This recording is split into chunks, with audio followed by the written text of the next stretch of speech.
armes en temps de guerre, on peut tuer un révolutionnaire. Mais pas la révolution, c'est le retour de la rap, bien de panthère, les poings en l'air. Baisser les bras hors de question. Le savoir est une arme en temps de guerre, on peut tuer un révolutionnaire. Mais pas la révolution.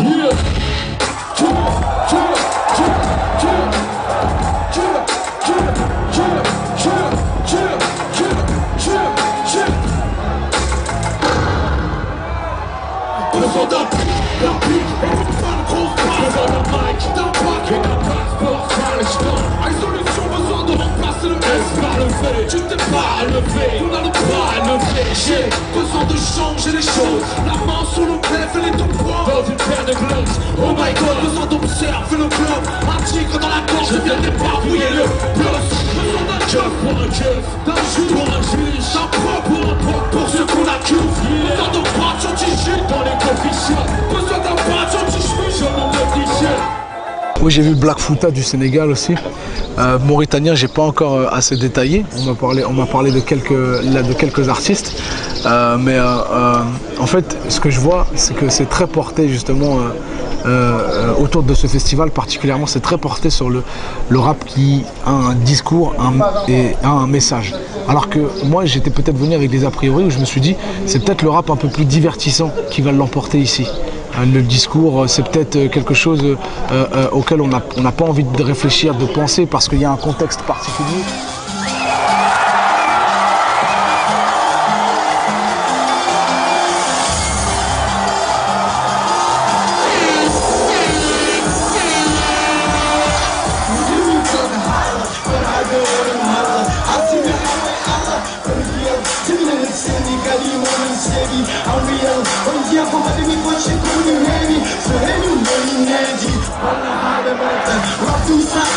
Il y a un contexte particulier, il y a des régimes qui sont là, qui sont en place, qui sont particuliers. Donc peut-être que le discours, on n'a peut-être pas envie d'entendre un discours encore rébarbatif dans le rap, on a peut-être envie de se divertir. C'est ces a priori que j'avais moi avant de venir en Mauritanie. Et au final, c'est tout l'inverse. Où est-ce qu'on voit des rappeurs qui sont très conscientisés sur leur quotidien, qui ont envie de changer les choses, clairement d'influencer leurs concitoyens, d'influencer les jeunes, de les responsabiliser. Donc c'est vraiment, là c'est vraiment une grande surprise de découvrir ça pour moi. Assalamu alaikum. Comment vous allez la Mauritanie? Est-ce que Nouakchott est là ce soir? Vous savez, avant de venir ici, on a fait tout un tas de démarches administratives. On est passé à l'ambassade pour avoir des visas, etc. Et au final, on nous a accordé nos visas. Mais quand j'ai voulu passer la frontière là-bas pour aller dans les loges, il y avait un gardien à la porte. Il m'a dit, toi, t'as pas besoin de visa ici. Toi, tu es chez toi, ton visa, c'est ta barbe sur ton visage. Il dit, ouais. Est-ce qu'il y a des barbus ici? Allez, on va faire semblant que tout le monde est barbu ce soir. Pas exclusivement, l'islamophobie était déjà existante avant le 11 septembre, malheureusement. Là, c'est une vieille histoire entre le monde occidental et le monde oriental, parce que l'Occident continue à vivre avec des a priori vis-à-vis de l'islam, vis-à-vis des musulmans, des populations arabes. Et donc c'est tout un combat que l'on doit mener depuis pas mal de temps. Le 11 septembre est venu exacerber toutes ces peurs, toutes ces frayeurs, mais ça n'est pas né, enfin l'islamophobie n'est pas née le 11 septembre 2001 malheureusement. Tous ensemble j'entends crier qu'on part de la bouffe de sauce, que les lunettes à Paul Naref et sur un prof de science, elle symbolise la sagesse, ce n'est pas sa taille qui fait la valeur d'un homme, ni sa présence qui me fait vendre des albums. Camouflage pour une partie du visage, elle est bien souvent de façon fâche dans les braquages, associé au Black Pinot, les gars partout, les caméras de surveillance, plongé dans l'anonymat, les combats à François Pest, protégé quiconque, j'en change d'adresse. En 2001, elle devient star de l'actu. En 2002, avec un post j'ai voté au PRU. Elle est détruite aux Atlantiques, elle est seule plus qu'il a des manches en électronique. En fait, c'est représentatif, là, cette phrase.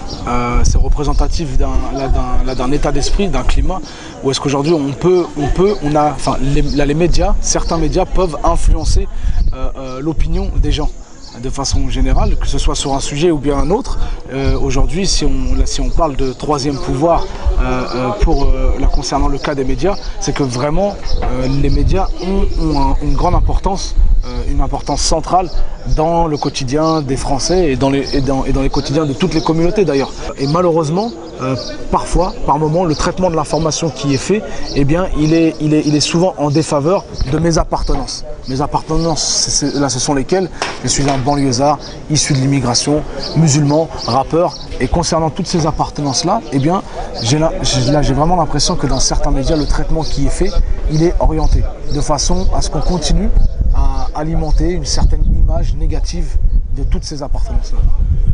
Nos vérités dérangent, on s'en fout. Propager le mensonge des fous, ce sera sans nous. On a les mots pour les irriter, même le visage ensanglanté. On accepte le prix de la vérité. Nos vérités dérangent, on s'en fout. Propager le mensonge des fous, ce sera sans nous.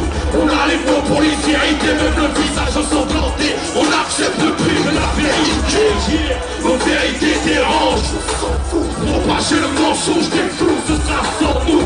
On a les mots pour les irriter, même le visage ensanglanté. On accepte le prix de la vérité. On va nous coudre les lèvres. Si Internet n'était pas là, Medine n'existerait pas. Je suis né avec Internet, dans le sens où est-ce que j'ai pas eu l'accès aux médias traditionnels, tu sais, la radio, la télévision, etc. C'est des canaux par lesquels, quand tu es un artiste en développement, que tu ne peux pas avoir accès. Donc s'il n'y avait pas eu Internet, Medine n'existerait pas, clairement.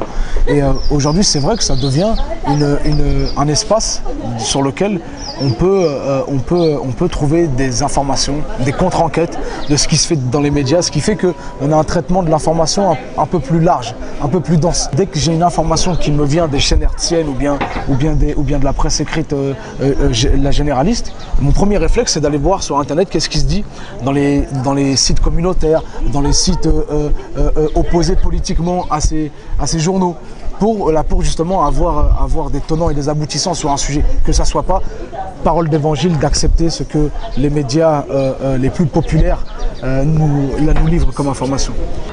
Vous êtes fatigués. Tout le monde sait-tu vraiment ce qu'est le rap français? Pas une machination, mais une machine à penser. Sais-tu vraiment ce qu'est le rap français? Pas une, mais une. Sais-tu vraiment ce qu'est le rap français? Pas une, mais une.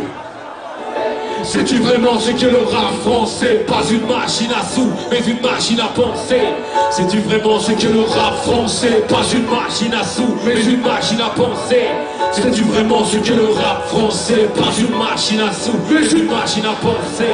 J'ai mis mon casque et mon blouson, sorti ma vieille gousse, grise appropriée pour la saison. Pour de pisson, il botte dans l'intérieur-poche du baladeur, je fais passer le fil par la manche. Au bord de la Manche, où tous les jours sont dimanche, piétine les flacos comme pour prendre ma revanche.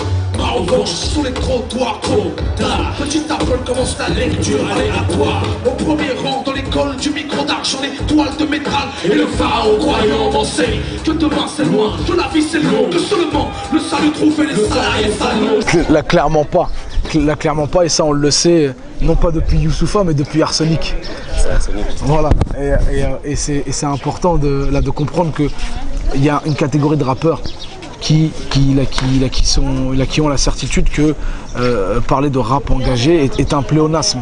Clairement, il faut savoir que lorsque tu as la possibilité de t'exprimer, c'est déjà un engagement. Quand tu t'exprimes devant quelqu'un, quand tu as la possibilité de rentrer dans des foyers, c'est déjà un engagement. Et de choisir d'écrire dans une certaine direction, c'en est un autre. Donc forcément, je vois difficilement quelqu'un pouvoir faire du rap, pratiquer du rap sans prendre position. Est-ce qu'il y a des panthères ce soir à Nouakchott? Est-ce qu'il y a des panthères ce soir? Où sont les Black Panthers ce soir? On va voir vos pattes devant. Montrez toutes les pattes de panthères s'il faut. Si les panthères en veulent encore 1, 2, 3. Je veux pas que mes panthères s'entendent. 1, 2, 3. Si mes panthères en veulent encore 1, 2, 3. En fait, souvent on me pose cette question-là. Quelles sont justement les actions que vous allez mener après le rap? Mais nous, en fait, c'est l'inverse. On a commencé par mener des actions et on a fini par faire du rap. Là, c'est vraiment un cheminement qu'il faut comprendre. C'est qu'on n'a pas attendu d'avoir une aura dans les quartiers pour mener des actions. On était déjà associativement engagés. Déjà, sur le terrain, nous étions là à essayer de tenir une image, un idéal, pourquoi pas devenir un exemple dans notre quartier. C'était déjà notre préoccupation. Donc associativement parlant, politiquement parlant, socialement parlant, allez dans la ville du Havre, là vous verrez que les gens connaissent Dean Records pour leur engagement avant de les connaître pour leur carrière artistique. Et donc on a commencé par l'engagement pour finir par faire du rap. Et c'est pas incompatible pour moi. Et c'est encore moins une régression. Au contraire, ça touche davantage de personnes et ça nous emmène jusqu'en Mauritanie aujourd'hui.